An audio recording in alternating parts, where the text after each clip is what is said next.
إن الحمد لله نحمده ونستعينه ونستغفره ونؤمن به ونتوكل عليه ونعوذ بالله من شرور أنفسنا ومن سيئات أعمالنا من يهده الله فلا مضل له ومن يضلل فلن تجد له وليا مرشدا وأشهد أن لا إله إلا الله وحده لا شريك له ولا ضد ولا ند ولا مثيل له ولا مثال له وأشهد أن سيدنا ومولانا ومعلمنا ومرشدنا ومخرجنا من الظلمات إلى النور محمدا عبده ورسوله أرسله الله بالحق بشيرا ونذيرا وداعيا إلى الله بإذنه وسراجا منيرا فقد بلغ الرسالة وأدى الأمانة ونصح الأمة وكشف الغمة فترك أمته على المحجة البيضاء ليلها كنهارها لا يزيغ عنها إلا هالك اللهم صل وسلم وبارك عليه وعلى آله وأصحابه وأزواجه وذرياته وأهل بيته أجمعين أما بعد. نبی کریم صلی اللہ علیہ وسلم کے خطبے کے ایک ٹکڑے میں ایک جملہ آتا ہے کہ ناصح الامہ وکشف الغمہ، امت کی خیر خواہی کا حق ادا کر دیا. اللہ پاک نے یہ بات قرآن حکیم میں فرمائی ہے نا کہ جو قانون تمہارے لیے سخت ہوتا ہے وہ ان کے لیے میرے نبی پہ بہت بھاری گزرتا ہے، یعنی دعائیں کر کر کے تمہارے لیے آسانی مانگتے ہیں. یہ تمہارے خیر خواہ نبی ہیں، رؤوف الرحیم ہیں، رافت اور رحمت سے بھرے ہوئے ہیں تمہارے لیے. تو خیر خواہی میں نبی کریم صلی اللہ علیہ وسلم سے انسانوں میں بڑھ کر کوئی بھی نہیں ہے، یعنی نہ ہمارے والدین نہ کوئی اور. رسول اللہ صلی اللہ علیہ وسلم سے بڑھ کر صرف اللہ ہی ہمارا خیر خواہ ہے، باقی نیچے کوئی نہیں. تو دوسرا یہ کہ کشف الغمہ، غمہ کہتے ہیں دھند کو. دھند صراط مستقیم پہ پڑی ہوئی دھند کو ہٹا دیا ہے. رستہ دھندلا دیا تھا پگڈنڈیوں نے، وہ جو پچھلے یہود و نصارہ کی تھیں. تو اللہ کے رسول صلی اللہ علیہ وسلم نے بالکل وہ ساری جتنی بھی تھی نا تجاوزات وہ ہٹا کر اس صراط مستقیم کو اس طرح واضح کر دیا، اس کی دھند ہٹا دی کہ لیلھا کنہارھا، اس کی راتیں بھی اتنی ہی روشن ہیں جتنا دن روشن ہے. لیکن بعد والوں نے وہ غمہ بھی دوبارہ ڈال دیا اور وہ تجاوزات بھی دوبارہ قائم کر دی، اور وہ جو بیڑیاں اور توق نبی کریم صلی اللہ علیہ وسلم نے ہٹائے تھے، وہ تقوی کے نام پر، کہیں سد ذرائع کے نام پر، کہیں احتیاط کے نام پر اس امت کے گلے میں اور پاؤں میں دوبارہ ڈال دی گئی. وہ غمہ کیا ہے؟ وہ دھند کیا ہے؟ گدلا کر دینا. قرآن حکیم جیسی کوئی واضح چیز نہیں ہے، اس سے بڑھ کر کوئی چیز نہیں. یہ کتاب مبین ہے، یہ عربی مبین میں نازل ہوئی ہے. اس کے بعد بھی اس میں اس قسم کی ہیرا پھیری کرنا. ایک روایت ہے، دو روایتیں ہیں، موضوع مضمون تقریباً ایک ہی ہے، بندے بھی دو الگ ہیں لیکن واردات ایک ہی ہے.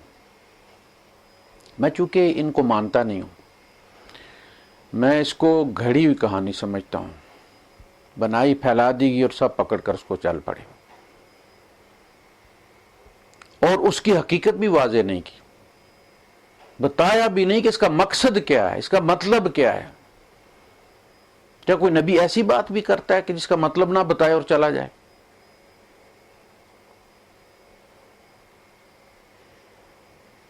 ابی ابن کعب رضی اللہ تعالیٰ عنہ سے روایت ہے، جسے بخاری نے بھی لیا ہے، مسلم نے بھی لیا ہے، دیگر کتابوں میں بھی ہے.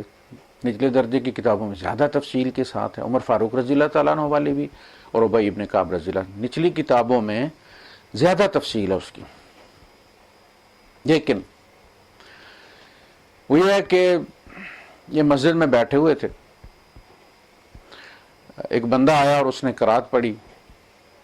اچھا یہ بات بھی ذرا نوٹ کر لیں، عربوں میں جو جاری نمازیں ہیں نا، ہم لوگ جاری نمازیں صرف جماعت کے ساتھ جاری پڑھتے ہیں. امام ہوگا تو وہ اونچی پڑھے گا، ہم پیچھے خاموش کھڑے رہیں گے. لیکن اگر امام نہیں ہوگا تو ہم پانچوں کی پانچوں ہی سری پڑھتے ہیں، خفیہ. لیکن عربوں میں ایسا نہیں ہوتا. عرب جو جاری ہے نا، وہ اکیلے بھی ہوں گے تو جہری پڑھیں گے، سری پڑھیں گے. اکیلا عرب بھی ہوگا تو وہ کوئی مصری کھڑا ہے، کوئی شامی کھڑا ہے، کوئی الجزائر کا کھڑا ہے، تو اگر وہ عشاء پڑھے گا، کوئی اور بندہ نہیں ہے، تو پہلے وہ اقامت کہے گا اور اس کے بعد اس کو جہری پڑھے گا، پتہ چل جاتا کیا پڑھ رہا ہے. اسی طرح کا یہ معاملہ ہے. بندہ آیا، اس نے آ کے قرات کی، تو ان کو یہ اوپری لگی. یعنی آپ نہیں جانتے تھے، آپ حافظ قرآن تھے، ابی ابن کعب ماہر قرآن تھے. یعنی چند صحابہ تھے جو ماہرین قرآن میں سے گنے جاتے تھے. تو ان کو یہ اوپری لگی، یہ اس طرح نہیں پڑھتے تھے. جب وہ آیا جو انہوں نے پڑھی وہ نہیں پڑھتے تھے. اس کے بعد دو بندے اور آئے، انہوں نے بھی یہی، یعنی انہوں نے جو پڑھی وہ اس سے الگ تھی. تو ابی ابن کعب رضی اللہ تعالیٰ نے ان کو لے کر، پہلے تو آپس میں مکالمہ ہوا کہ تم کہاں سے پڑھی ہے. انہوں نے کہا جو حضور نے پڑھائی ہے، آپ نے رسول اللہ صلی اللہ علیہ وسلم نے پڑھائی ہے. تو انہوں نے کہا جی مجھے بھی پڑھائی ہے، لیکن اس طرح نہیں جس طرح تم لوگوں کو پڑھائی ہے. اور پھر وہ سارے اللہ کے رسول صلی اللہ علیہ وسلم کی خدمت میں حاضر ہوئے. اور ابی ابن کعب رضی اللہ تعالیٰ نے کہا کہ اللہ کے رسول، یہ اس نے جو پڑھی ہے وہ بھی میں نہیں جانتا، اور انہوں نے جو پڑھی ہے وہ بھی اس سے الگ پڑھی ہے. اس کا مطلب ہے میں بھی وہ نہیں پڑھتے تھے، اسی لیے ان کی طرف کہا نا کہ انہوں نے بھی اوپری پڑھی ہے. تو اللہ کے رسول صلی اللہ علیہ وسلم نے ان سے کہا، دونوں سے، یعنی راوی یہ کہہ رہا ہے، یہ روایت یہ کہہ رہی ہے کہ اللہ کے رسول صلی اللہ علیہ وسلم نے دونوں سے سنا اور ان سے کہا کہ تم دونوں نے ٹھیک پڑھا، اچھا پڑھا، صحیح پڑھا. یعنی دونوں گروپوں نے، بعد والے دو نے بھی اور پہلے والے نے. تو ابی ابن کعب رضی اللہ تعالیٰ عنہ فرماتے ہیں، دیکھیے رسول اللہ سامنے ہیں، ابی ابن کعب ماہرین قرآن میں سے ہیں. کہتے ہیں کہ میرے دل میں ایسی تکذیب پیدا ہوئی کہ یہ بندہ رسول نہیں ہے. ایسی تکذیب پیدا ہوئی کہ ایسی زمانہ جہالت میں بھی نہیں تھی. کیونکہ جہالت کے زمانے میں تو گمان تھا نا، واقفیت کوئی نہیں تھی، سنی سنائی بات تھی، لہذا وہ انکار گمان پر مبنی تھا. اب جو انکار آیا وہ یقین پر مبنی ہے، انٹریکشن ہے، کتاب حفظ کی ہوئی ہے، اللہ کے رسول سامنے بیٹھے ہوئے ہیں، ان کے ساتھ تعامل ہے. اور تکذیب یہ پیدا ہوئی ہے کہ ان کو تو یہی نہیں پتا کہ کس کو کیا پڑھا دیا ہے. جس سے جو جس کو پڑھا دیا اس کو کہتے ہیں کہ ہاں ٹھیک ہے اسی طرح نازل ہوئی ہے، دوسرے کو کہتے ہیں اسی طرح نازل ہوئی. تو کہتے ہیں کہ میرا چہرہ جو تھا اس کے وقت اس کیفیت سے سرخ ہو گیا. روایت کے الفاظ ہے، اللہ کے رسول صلی اللہ علیہ وسلم نے میری کیفیت بھانپ لی اور میرے سینے پہ ہاتھ مارا، زور سے ایسے کر کے نا ہاتھ مارا، جس کے اثر سے یہ کسی کو ٹرانس میں سے نکالنے کے لیے، ڈپریشن سے، ہسٹیریا سے نکالنے کے لیے یا اس کو تھپڑ مارا جاتا ہے یا دھکا دیا جاتا ہے یا اس طرح سے. تو وہ جو ایک کیفیت ان پر طاری ہوئی تھی، اس کیفیت میں وہ کہتے ہیں کہ اس تصرف کا یہ اثر ہوا کہ میرا بدن پانی پانی ہو گیا، پسینہ پسینہ ہو گیا، اور میں نے یوں سمجھا کہ میں خدا کے سامنے کھڑا ہوں. اور دیکھیے اس کا علاج کیا تھا، نبی کی تو تکذیب کر چکے تھے نا،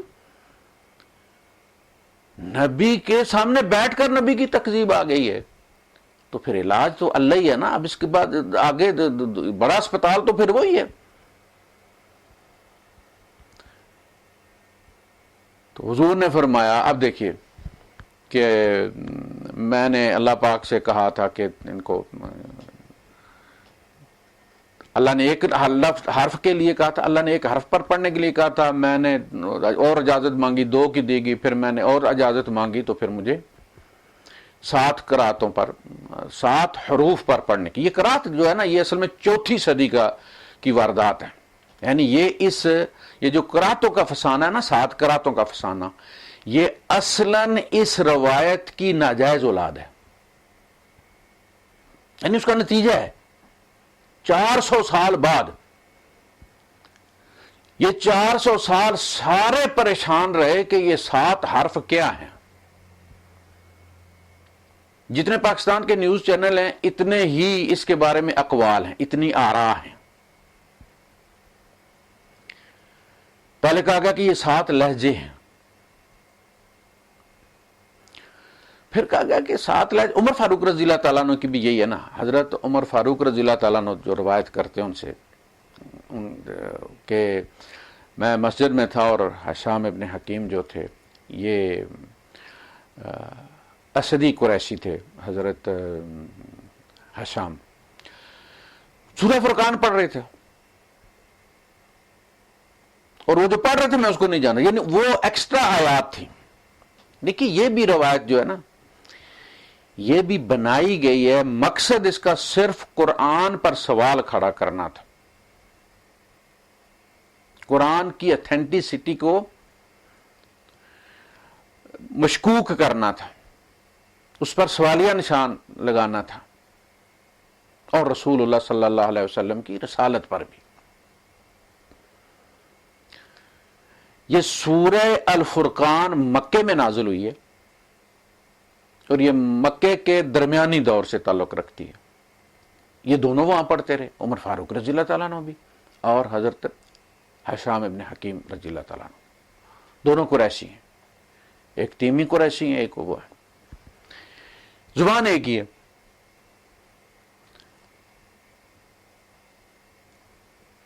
تو یہاں مدینے میں آ کے یا تو نا کہ ابھی نازل ہو رہی ہے تو چلیں حشام ابن حکیم کو اللہ کے رسول صلی اللہ علیہ وسلم نے جو نئی نازل شدہ آیتیں ہیں وہ پڑھا دی ہوں گی، اور عمر فاروق ابھی دربار میں حاضر نہیں ہوئے لہذا انہیں حضور نے یاد نہیں کروائی.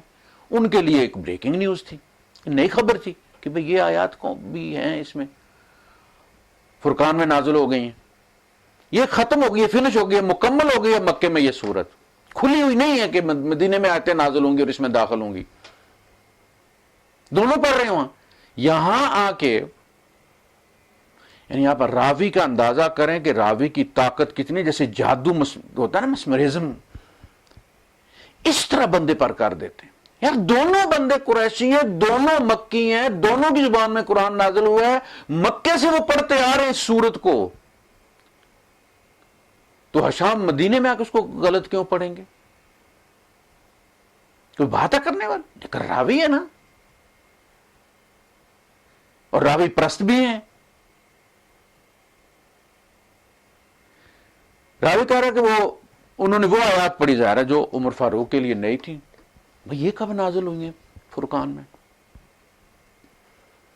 وہ کہتے ہیں مجھے اتنا غضب چڑھا کہ میرا جی کیا کہ میں اس کو نماز میں گھسیٹ لوں، لیکن میں نے صبر کیا، اور جو اس نے سلام پھیرا میں نے اس کی چادر اسی کے گلے میں ایسے پکڑ کے، جیسے وہ ولیعہ سے دیتے ہیں نا، ایسے اس کو پکڑ کے اور گھسیٹتے ہوئے لے آئے رسول اللہ صلی اللہ علیہ وسلم کے پاس کہ اللہ کے رسول ذرا اس کا قرآن سنیے، یہ دیکھیے یہ کیا پڑھ رہے تھے، یہ سورہ الفرقان کیسی پڑھ رہے تھے. حضور نے ان سے کہا کہ پڑھیے، سنائیے. آپ انہوں نے سنایا تو آپ نے فرمایا ہاں کا زمزلہ تھا، اسی طرح نازل کی گئی، اسی طرح نازل ہوئی. عمر فاروق رضی اللہ عنہ فرمایا تم سناؤ کیسے پڑھتے ہو تم. انہوں نے سنائی تو ہاں آپ نے فرمایا اسی طرح نازل ہوئی. اب آپ بتائیے، بخاری میں تو نہیں ہے لیکن نچلی کتابوں میں عمر فاروق رضی اللہ تعالیٰ کی کیفیت بھی وہی بیان کی گئی. وہ تعجب سے کہتے ہیں کہ یہ کیا بھائی. اچھا یہ روایت تو کر دی گئی، کسی راوی نے عمر فاروق رضی اللہ تعالیٰ عنہ سے یہ نہیں پوچھا کہ حضرت، آپ دیکھیں یہ مت کہیے کہ ڈرتے تھے، دین کے معاملے میں لوگ ڈرتے نہیں تھے، وہ ممبر پہ پوچھ لیتے تھے کہ ایک چادر میں آپ لمبے دڑنگے کرتا بننا ممکن نہیں تھا، یہ دوسری کہاں سے آئی ہے سرکار، کیسے بن گیا کرتا آپ کا؟ آپ نے فرمایا لوگوں میں ٹیڑھا ہو جاؤں تو کیا کرو گے؟ انہوں نے تو تلوار بندہ لے گئے، اس نے کہا سیدھا کر دیں گے، ہمارے پاس ہے۔ کسی بندے نے نہیں پوچھا کہ وہ آیات ایکسٹرا کون سی تھیں جو ہشام پڑھ رہے تھے، چونکہ ہم بھی تو پڑھتے ہیں نا، یعنی وہ راوی کہہ رہے کہ حضرت ہم بھی تو سورہ فرقان پڑھ رہے ہیں، ہمیں بھی تو پتا چلے کہ ہو سکتا ہے وہ آیتیں ہم چھوڑ دیتے ہوں۔ وہ لازم تحقیق کرتا سننے والا کہ بھائی وہ آیتیں تو بتاؤ کون سی ہشام پڑھ رہے تھے، یہ کوئی ایسی چیز تو نہیں جو ہشام کے ساتھ ہی، وہ تو سارے مسلمان پڑھتے تھے، انہوں نے بھی پڑھنی تھی اور نماز میں پڑھنی تھی، تو تحقیق تو ضروری تھی نا ان کے لیے، یا ان سے پوچھتے یا اللہ کے رسول سے جا کر پوچھتے یا حسام سے پوچھتے کہ بھائی صاحب وہ کون سی ایکسٹرا آیتیں ہیں جو آپ کو اللہ نے پڑھا دی ہیں، حضور نے پڑھا دی ہیں اور عمر کو نہیں پڑھائیں۔ کسی نے نہیں پوچھا، کسی نے نہیں پوچھا۔ آج تک وہ معاملہ اسی طرح گمبھیر ہے، کوئی پتہ نہیں کہ وہ فرقان کی کون سی آیتیں تھیں اور کتنی تھیں۔ دیکھیں لہجے کا بھی اگر بائی دا وے اختلاف ہوتا بھی نا تو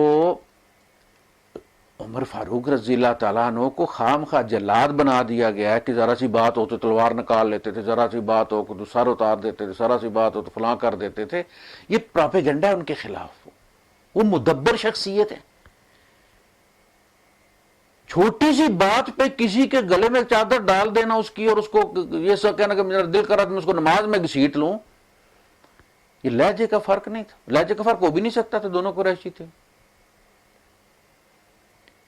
لیکن آج 1440-41واں سال شروع ہو رہا ہے، 1441 کے ہم روزے رکھ رہے ہیں، کسی کو کوئی پتہ نہیں وہ آیتیں کون سی تھی، ایسی بارودی سرنگ لگا گئے ہیں، بات کو واضح نہیں، غمہ دھند ڈال کر چلے گئے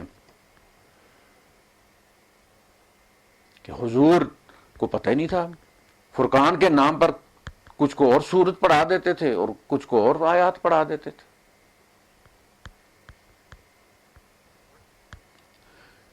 اس میں بھی اور اس میں بھی، یعنی ابی بن کعب والی میں بھی، عمر فاروق رضی اللہ تعالیٰ کی اس میں بھی 7 احرف کا ذکر ہے کہ 7 احرف پہ، 7 حروف پہ پڑھنے کی اجازت دی گئی۔ اب ان 7 حروف پر بھی جتنے عبقری علماء ہمارے اسلاف گزرے نا، بڑے بڑے ائمہ، انہوں نے اپنی اپنی رائے دی ہے۔ پوچھا گیا کہ اس کے بارے میں اللہ کے رسول صلی اللہ علیہ وسلم کا کوئی قول ہے کہ وہ کون سی آیات تھی، یا یہ 7 حروف سے کیا مراد، ان سے مراد کیا ہے؟ کہا گیا کہ اس کے بارے میں کوئی نص موجود نہیں ہے، یعنی باقاعدہ جواب دیا گیا کہ اس میں نہ کوئی نص ہے نہ آثار ہیں، نہ نبی کریم صلی اللہ علیہ وسلم نے بتایا، اس کی وضاحت کی ہے کہ 7 حروف سے کیا مراد ہے، نہ ہی صحابہ نے اس کے بارے میں کوئی بتایا کہ یہ 7 حروف کیا ہے۔ ان میں وہ روایت کرنے والے بھی شامل ہیں، روایت کرنے والوں نے بھی نہیں بتایا۔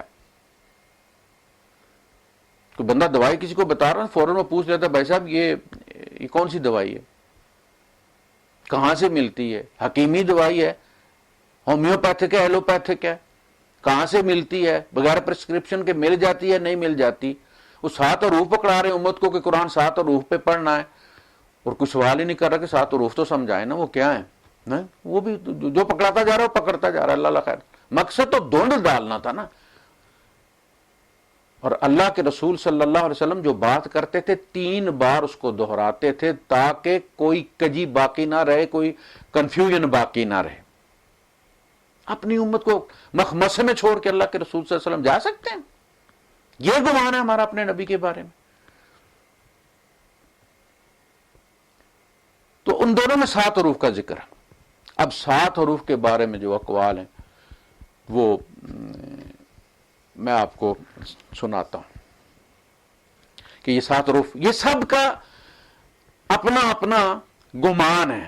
ان بزرگوں کی کوشش ہے کہ جیسے ہمارے یہاں بورنگ کرتے ہیں نا، ٹرائی مارتے ہیں، کچھ 100 فٹ پہ آگے آگے نہیں آگے تو آگے کر لی، ٹرائی کر لی. اس طرح بزرگ اپنے اپنے دور میں بورنگ کرتے رہیں کہ ان 7 حروف کا کوئی مطلب نکالیں.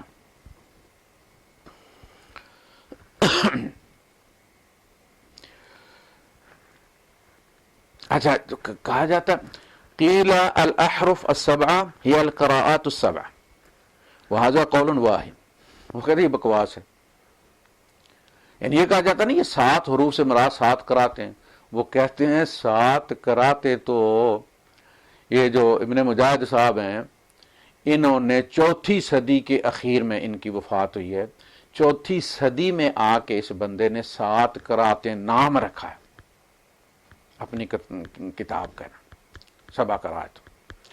وہ کہتے ہیں کہ کاش کہ یہ بندہ یہ کام نہ کرتا، یعنی اس نے امت کو دھوکہ دیا ہے. 7 قراءتیں نام رکھ کے اس نے 7 حروف والی حدیث کے ساتھ اس نے جوڑ کے وہی نام رکھا ہے تاکہ لوگوں کا دھیان ادھر جائے. یہ 6 بھی رکھ سکے. وہ کہتے ہیں کہ یہ اللہ کا بندہ 6 نہ اس کا 6 قراءت بھی نام رکھ سکتا تھا. 7 کیوں رکھا اس نے؟ یا تو 7 ثابت کرتا نا، نام 7 قراءت ہے، 7 قراءتیں ثابت کوئی نہیں ہے، نام رکھا اس نے. تو وہ کہتے ہیں کہ اس نے امت کے ساتھ دھوکہ کیا تاکہ فوراً امت کا دھیان ادھر جائے. 4تھی صدی میں آ کر وہ اس کا جو ہے وہ اس کی طرف قیل الاحرف السبعہ ہی 7 اوجہ. یہ 7 وجوہ ہیں. 7 حروف سے مراد 7 وجوہ ہیں.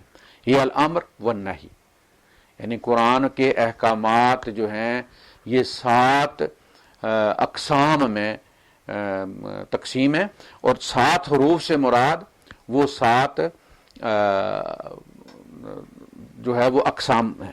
یعنی اس میں امر اور نہی، وعد اور وعید، یعنی جنت کا وعدہ، جہنم سے ڈرانا، والجدل، جو قرآن حکیم کے اندر اللہ پاک نے مختلف مجادلے بیان کیے ہیں کافروں کو بے بس کرنے کے لیے، دلائل دیے. جیسے ابراہیم علیہ السلام نے ان سے کہا تھا کہ ان سے پوچھ لو بتوں سے کہ ان کو کس نے مارا اگر یہ بولتے ہیں تو. یہ جدل ہے. والقصص، کسے سابقہ انبیاء کے، والامثال، اور اللہ پاک نے جو مثالیں قرآن میں بیان کی ہیں. ضرب اللہ مثلا مثلا رجلین یا اصحاب الجنہ، اس قسم. اور والحلال والحرام، یہ بھی اسی 7 میں شامل. یعنی 7 اقسام ہیں جو قرآن میں ہم کو ملتے ہیں کہ جن کے بارے میں جن پر یہ مشتمل ہے. 7 اقسام پر مشتمل ہے. یہ ایک قول ہے ان میں سے، ہمارے اسلاف میں سے. یہ حضور نے نہیں کہا، صحابہ نے بھی نہیں کہا. یہ بعد والے کیا جب زیادہ حدیث بیان کرتے ہوں گے تو پھر بیٹھ کے تھوڑی دیر جب وہ ریسرچ لیتے ہوں گے تو پھر بیٹھ کے پوچھتے ہوں گے یار یہ مطلب کیا ہے ان کا 7 احرف کا مطلب کیا ہے؟ تو پھر اپنا اپنا خیال بتاتے ہوں گے کہ اس کا یہ مطلب ہے. وہ جو جھگڑا تھا آیتوں کا، آیتیں پڑھی جا رہی ہیں نا، حلال اور حرام کا تو نہیں تھا نا جھگڑا کہ فلاں چیز اللہ کے رسول فلاں چیز حلال اور یہ حرام کہہ رہا تھا اور یہ حرام اور یہ حلال کہہ رہا تھا. یہ جھگڑا تو نہیں رہا تھا کہ آیتیں وہ پڑھ رہے ہیں جو ہم نہیں جانتے. حضور نے فرمایا جس نے قرآن سیکھنا ہے وہ بھائی سے سیکھو. مارے قرآن ہے، حضور نے سفارش کی ہے. ابئی کہتا میں نہیں جانتا ان آیتوں کو جو یہ پڑھ رہے ہیں، میں ان کا منکر ہوں، یعنی میرے لیے وہ منکر تھی، غیر معروف تھی. اسی طرح حشام رضی اللہ تعالیٰ عنہ اور عمر فاروق رضی اللہ تعالیٰ عنہ جھگڑا حلال اور حرام کا نہیں تھا. یہ جو اقسام بیان کر رہے ہیں کسی پہ جھگڑا نہیں تھا، کسی مثال پہ جھگڑا نہیں تھا،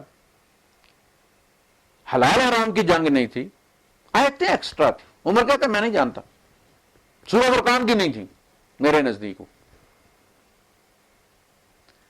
تو یہ جو اٹکل پچو ہے نا، ہمارے ڈاکٹر حافظ زبیر محمد زبیر صاحب مدظ اللہ علی اور ہمارے انجینئر عاصم مغل صاحب کے درمیان 10 قسطیں ہوئی ہیں، گھنٹے سے زیادہ، اے اور بی بھی اس میں شامل ہے۔ وہ اصل میں بحث اس حدیث کی تھی کہ سورہ الفرقان کی وہ آیتیں ہمیں پکڑائیں۔ آپ ہمیں حدیث دے رہے ہیں نا، یہ آپ کی ذمہ داری ہے کہ ہمیں وہ آیتیں بھی پکڑائیں یا اپنے اسلاف سے لے کر پوچھ کر ہمیں بتائیں وہ کون سی ایکسٹرا آیات تھیں الفرقان میں جو اس کے بعد بھی باقی رہیں یا نکلی، پتہ تو چلے نا، یہ ان کی ذمہ داری ہے۔ میں کسی آدمی کو یہاں سے بھیجتا ہوں راڈو گڑی تحفے میں، ساتھ ایک لکھ کے دیتا ہوں، میں سلپ لیٹر خط بھی لکھ کے دیتا ہوں اس بندے کے نام کہ میں یہ میرا کولیگ آ رہا ہے اور میں ان کے ہاتھ جو ہے وہ گولڈن راڈو بھیج رہا ہوں تمہارے لیے، اور قیمت نہ بھی بتاؤں، قیمت بتاؤں بھی۔ اب وہ بندہ وہ خط پکڑا دے اس بندے کو، جا کے راڈو نہ دے، وہ تھوڑی دیر تو چپ کرے گا، کھانا وانا کھلائے گا، لسی پلائے گا اس کے، لیکن وہ پھر پوچھے گا بھائی صاحب یہ دیتے لکھا ہے کہ راڈو بھیجیے اس بندے دے ہاتھ، راڈو کتنے جی؟ وہ حدیث تو لے آئے تم ہمارے اوپر بنا کے چڑھا دی امت کے گلے میں، وہ آیتیں کہاں ہیں؟ اصل بحث اس پہ تھی۔ اور حافظ صاحب وہ جو 400 سال بعد ابن مجاہد نے سبا کرا تھا کہ تو وہ گولا چھوڑا ہے، اس کے گرد گھومتے رہے، اصل موضوع کی طرف آئے نہیں۔ آیتیں کڈو، راوی نہیں، راویوں کے قد نہیں، راویوں کی پسلیاں نہیں گننی ہم نے، ہمیں وہ آیتیں چاہیے جو سورہ الفرقان میں زیادہ تھیں، جو عمر فاروق کا ایمان بھی چوس گئیں، اور ابی ابن کعب رضی اللہ تعالیٰ عنہ کا نبی کے سامنے بیٹھ کے ان کو مرتد کر دیا انہوں نے۔ وہ آیتیں چاہیے ہمیں، کہانی پکڑا رہے ہو تم ہمیں، اور چاچو ساتھ کہ ہم قرآن سے بڑھ کر اس پر ایمان لائیں۔ 10 قسطیں آپ قرآن کو مشکوک کرتے رہے۔ تعلمون کو تعلمون پڑھنا، یہ قبیلے پڑھتے ہیں اس طرح کہتے، یہ کوئی الگ قرات نہیں ہے، بے مسیطر الگ قرات نہیں ہے۔ سیطرہ کسی پر کو ڈومینیٹ کرنا اسی طرح ہے، لیکن اس کو موٹا پڑتے ہو، بس اتنا سارا فرق ہے۔ وہ کہتے ہیں جی چونکہ سیطرہ جو ہے وہ ہے ہی چیز ہی ایسی موٹی ہے، قبضہ کرنا کسی کے اوپر تو ذرا سواد کے ساتھ ٹھیک قبضہ ہوتا ہے۔ جیسے اللہ کا لام جلالہ ہے نا، لام ہی ہے، لیکن اللہ کی عظمت کے ساتھ جب ضرب کھاتا ہے تو موٹا پڑا جاتا ہے۔ یہ کوئی الگ قرات نہیں ہے۔ وہی لام آپ اللہ میں پتلا پڑھتے ہیں ترقیق کے ساتھ، اللہ جب آگا تو موٹا پڑھتے ہیں، لام جلالہ جی یہ کراتے نہیں۔ ہمیں وہ آیتیں چاہیے سورہ الفرقان کی، نام لے کر کہا گیا سورہ فرقان، وہ ہمیں امام بخاری سے لے کر دیں یا امام بخاری صاحب کے استاد سے لے کر دیں یا ان کے استاد سے لے کر دیں، ہمیں وہ آیتیں چاہیے، ورنہ تسلیم کرو کہ اس کی کوئی حقیقت نہیں، اس کی کوئی حقیقت نہیں ہے، صرف قرآن کو مشکوک کرنا مراد تھا۔ آپ بھی 10 قسطیں یہی کرتے رہے، کوئی ایتھنٹیسٹی نہیں ہے۔ یہ جو قرات عامہ ہے، حالانکہ لکھا گیا کہ سند کے لحاظ سے حفص عن عاصم جو ہے یہ سب سے زیادہ مستند ہے، لیکن یہ بندے کی سند تو آپ نے ڈالی ہے نا،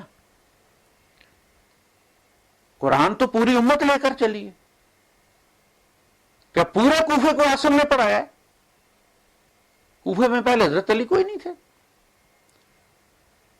حضرت علی کے شاگرد کوئی نہیں ہے، ان کی سند کوئی نہیں ہے۔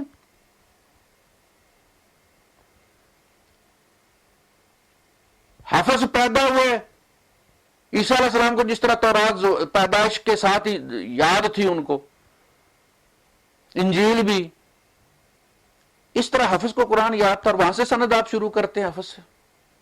اس سے پہلے کیا تھا؟ لوگ قرآن نہیں پڑھتے تھے۔ 10 قسطیں آپ نے مسلسل، اور جب اب سوال اٹھنے شروع ہوئے تو آپ آ گئے کہ جی میں نے پروگرام نہیں کرنا۔ آپ نے کمنٹس بھی جو ہے وہ بلاک کر دیے کہ کوئی کمنٹ بھی نہ کرے وہاں پہ.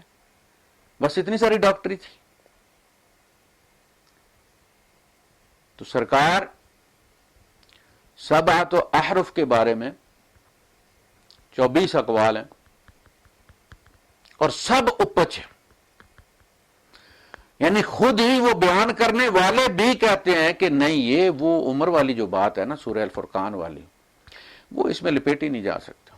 نہ تو وہاں لہجے کا فرق ہے، نہ کوئی حلال حرام کا مسئلہ ہے، وہ کوئی اور ہی بات کیا، بس راوی کہہ گیا ہے.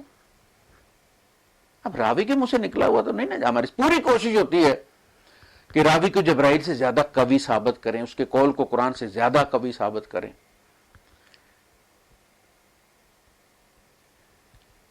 تو وہ سارے جو آپ نے اعتراض کیا نا فلاں جگہ اس طرح سے پڑھا جاتا ہے، اس طرح سے پڑھا جاتا ہے، وہ سارا پڑھا جاتا ہے لیکن اس کی اجازت ہے. اب جتنے بھی ہم پاکستانی جس طرح اس کو 99.9% پاکستانی جو ہیں ہم اس کو اجمی لہجے میں پڑھتے، ہاں الگ سے کوئی نہیں نکالتا، لیکن وہ ثواب بھی اس کو ملتا ہے، اللہ قبول بھی کرتا ہے. اور اللہ کے رسول صلی اللہ علیہ وسلم نے وہ افریقی لڑکوں کو یہ بات واضح طور پر کہی تھی کہ پڑھو. مجھ سے ڈرنے، وہ اللہ کے رسول صلی اللہ علیہ وسلم جب قریب آئے نا تو وہ ڈر سے خاموش ہو گئے کہ ہماری تجوید جو ہے وہ خراب ہے تو اللہ کے رسول ناراض ہوں گے. آپ نے فرمایا نہیں، پڑھو، تمہارے بعد بہت سارے آئیں گے قاری، قرآن کو اس طرح چبائیں گے منہ میں جس طرح بیل گھاس کھاتا ہے، بنا سنوار کے نکالیں گے اسے لیکن وہ ان کے حلق سے نیچے نہیں اترے گا، ادھر ہی گھومتا رہے گا، بس ان کے قلب تک نہیں جائے گا. پڑھو. ابھی کہتے یہ جی حذیل والے جو تھے، بنو حذیل والے، وہ اس کو حتی حین کی بجائے حتی حین کہتے تھے، یعنی عین پڑھتے تھے. حتی حین کی بجائے حتی حین. اب وہ حتی حین پڑھتے تھے، ان کا لہجہ یہ ہے تو اللہ پاک ان کو سے قبول کر لے گا. لیکن اب اللہ بھی تھتھا بولے گا، تھتھا بن کے نازل کرے گا دوبارہ اس کو. ایسا یعنی عقل ہے، یہ واضح کر چکا اللہ. وما ارسلنا من رسول الا بلسان قومہ. حضور کی قوم قریش ہے اور اللہ کہہ رہا میں نے آج تک کوئی رسول نہیں بھیجا مگر اسی قوم کی زبان میں، اسی میں وہی ہوتی ہے. باقی قبیلے وہاں موجود ہیں، ان کے یہاں جو بھی فرق موجود ہے اس کو قبول کیا جائے گا. دلتا راشا، دل راشا، دیکھو راشا، مطلب تو ادھر ہے نا، ادھر آؤ. حلما تعالی قرآن میں استعمال ہوئے ہیں، حلما بھی استعمال ہوا ہے،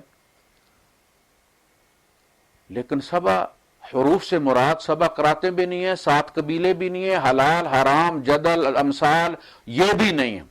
مطلب ہے کوئی بھی مطلب نہیں ہے، لیکن اس حدیث کو ٹھوک دیا گیا ہے اس امت کے سینے میں کہ سورہ الفرقان کی بھی کچھ ایسی آیات تھیں جو حضور نے دوسرے بندے کو خفیہ پڑھا دی لیکن عمر کو نہیں پڑھائیں، اور عمر کو بڑا غصہ آیا، اور جب حضور نے کہا تو پھر عمر جو ہے ان کا دل بڑا کھٹا ہوا. بھائی ابن کعب نے تو کہا کہ پھر ایسا انکار میرے دل میں پیدا ہوا کہ زمانہ جاہلیت میں بھی نہیں تھا، چونکہ یہ انکار تو پھر انٹریکشن کے بعد ہوا نا. تو سیکھیں، یہ روایتیں قرآن نہیں ہیں.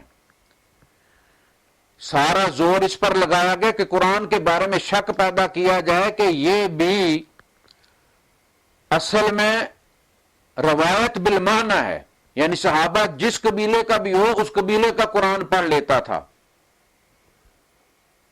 صحابی جو بھی ہو. ایسا نہیں ہے.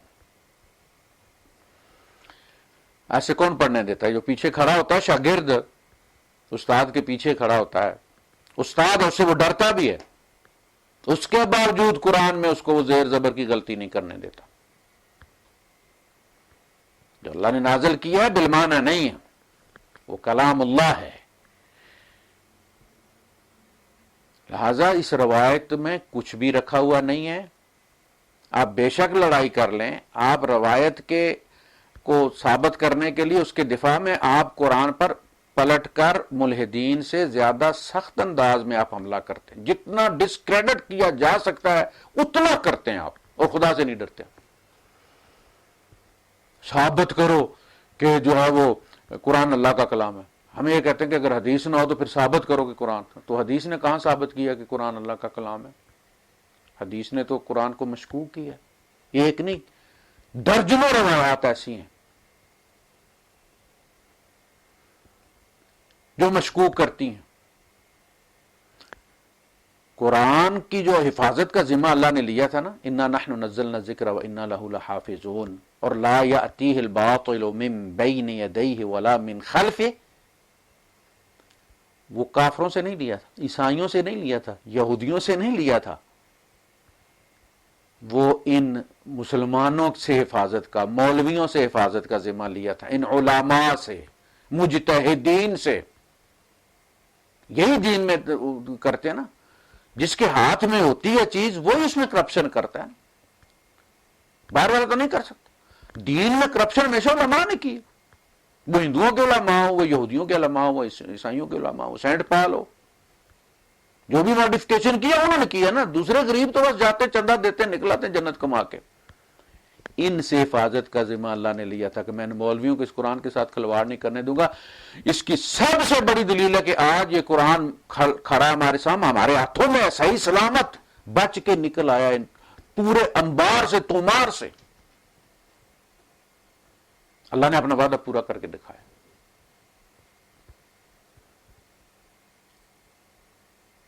تو اس کے کچھ نہیں ہے، اس وقت کہانی ہے، ٹھیک ہے، آپ اس کو پڑھ لیا کریں ختم بخاری کر کے، تو آپ دستار بندی کروا لیا کریں. باقی یہ کہ اس کا معنی آج تک طے نہیں کر سکے کوئی بھی کہ سبعۃ احرف کا کیا مطلب ہے.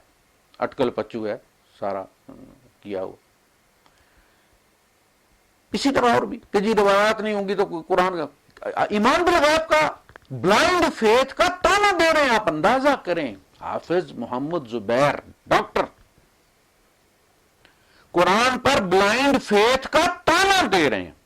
جو اعزاز تھا وہ تانا بن گیا ان کے نزدیک.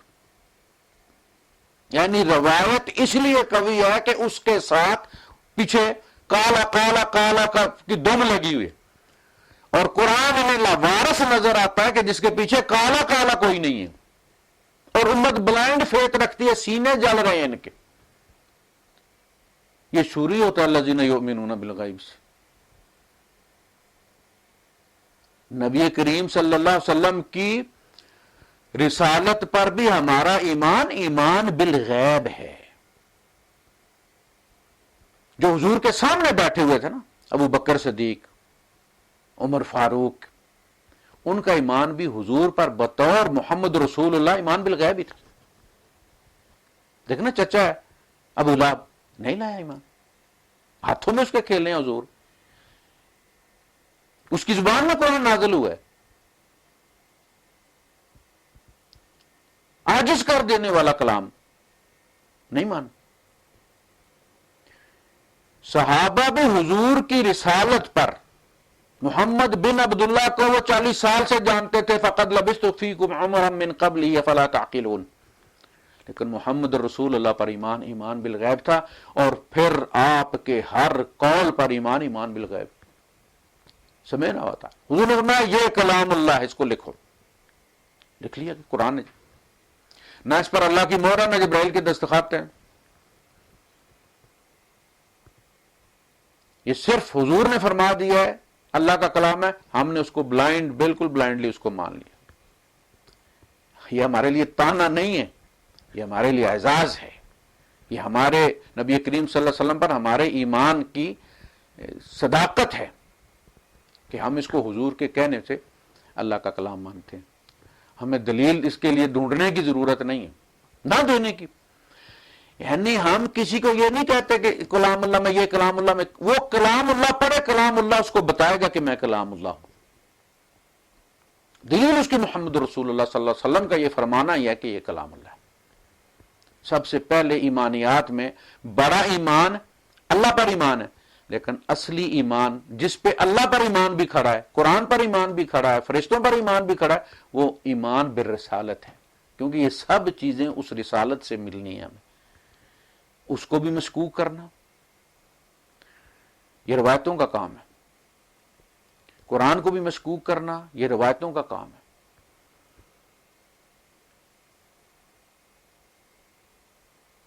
خدا کے لیے آنکھیں کھولیں، نہ کرنا سیکھیں. جو بات سمجھ میں نہیں آتی نا اس کو کہیں کہ نہیں آتی. قرآن کے دفاع کے لیے کھڑے ہوا کریں. روایت اور قرآن میں جب ٹکراؤ ہو تو قرآن کی سائیڈ لیا کریں. روایت کو اوپر اٹھا کے تو جس طرح وہ مرغا لڑانے والے مرغا اپنا پکڑ کے اوپر پھینکتے ہیں، اس طرح روایت کو نہ پھینکا کرے قرآن کے اوپر. وآخر دعوانا الحمدللہ رب العالمین.